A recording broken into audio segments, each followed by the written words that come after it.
My name's Rob Gough. I'm from Penzance in Cornwall, which relative to where we are here feels very, very remote.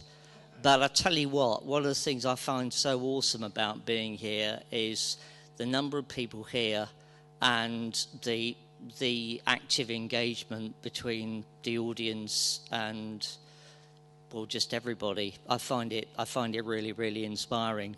I've been a service user. I'm a survivor. I've been a mental health practitioner. I've been an advocate. I've been a mentor. And I'm acutely aware and really, really excited about the potential for peer support. My background's psychology, and I've got a very keen interest in human behaviour, and particularly what happens and how our behaviour changes. This isn't an academic debate, so don't worry. How our behaviour changes for all of us once we have an emotional investment in what we are doing, and once we start to feel pressured by anything.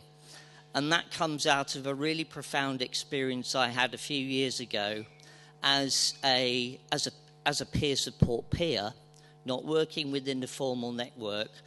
When I was walking away from a meeting that I'd had, a discussion about recovery that I'd had with an acquaintance of mine, and as I was walking back home from that meeting, I had this niggling feeling in the back of my mind that there was something wrong.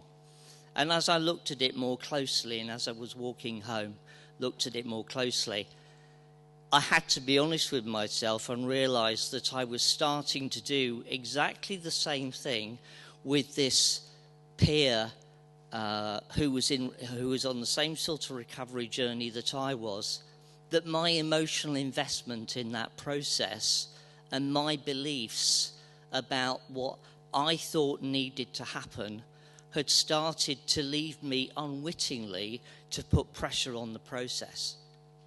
And I noticed with a moment of alarm that I was in danger of starting to do exactly the same sort of very, very subtle coercive behaviour and practices that I'd found so upsetting and distressing with some of the mental health practitioners I've worked with.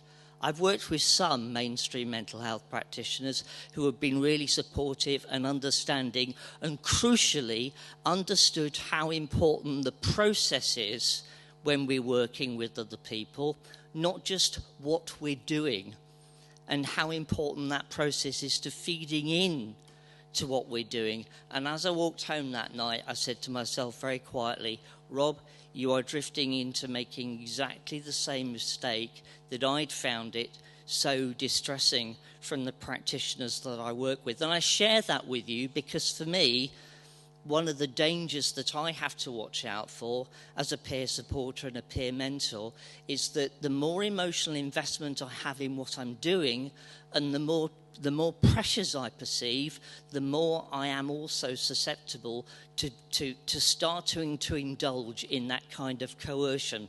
Peer support has huge potential. I genuinely believe that. I really believe that, as long as it doesn't become some sort of tacky trademark like a lot of other people have referred to. But I do believe that one of the great difficulties that we have is to deal with that. And address it. It would be really, really good to hook up with some of you guys, particularly those who are more actively doing stuff, because one of the real difficulties I have when I go back to Cornwall, when I go back to Penzance, is that, once again, that horrible feeling of remoteness. Thank you.